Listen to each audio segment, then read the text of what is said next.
Je suis la députée et je suis la présidente de la commission des lois, de la décentralisation du travail et des droits humains.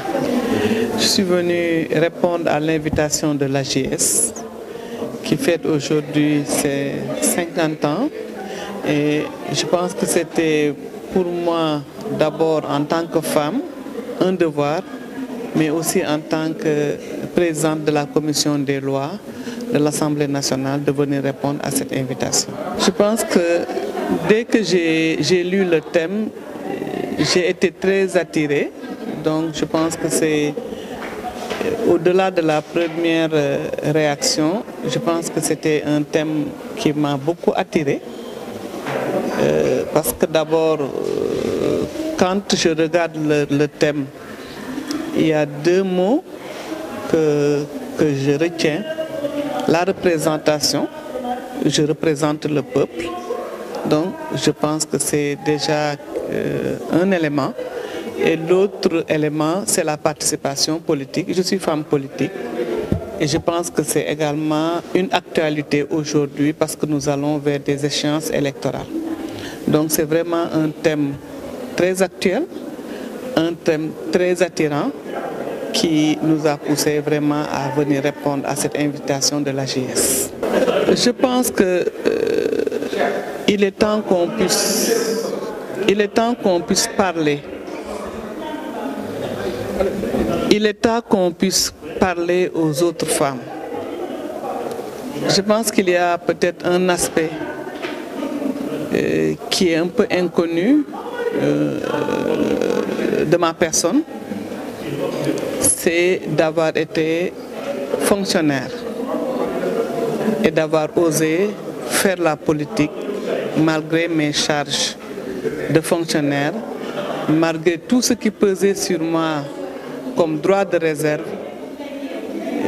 J'ai essayé et je pense que je l'ai réussi. J'ai essayé d'allier politique et fonction administrative avec tout ce que ça recouvre en termes de réserve, en termes également de soumission à la hiérarchie. J'avais pensé que je pouvais le faire et je pense que je l'ai réussi pour être devenue députée à l'Assemblée nationale. Je pense que on doit dépasser ce gap et je suis un exemple concret. Un exemple concret parce que j'ai été la première femme à occuper le poste de présidente de la commission des finances à l'Assemblée nationale et je suis également la première femme à être la présidente de la commission des lois. Donc je pense que c'est quand même assez motivant pour les femmes, pour les générations futures, à comprendre qu'aujourd'hui, je pense qu'il y a un paradigme qui est là, c'est qu'aujourd'hui, on doit comprendre que nous avons gagné une bataille juridique, une première partie d'une bataille juridique qui nous a permis d'avoir la parité au niveau des postes électifs et semi-électifs, et qu'aujourd'hui, il faudrait davantage que les femmes s'investissent sur le champ politique pour permettre d'avancer, pour permettre également de pouvoir réclamer plus. Je pense qu'on vient de le dire dans la salle, on a la parité, mais ce n'est pas suffisant.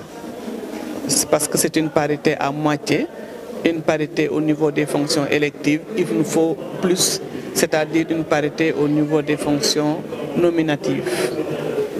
Donc je pense qu'aujourd'hui, notre devoir, c'est d'être des modèles.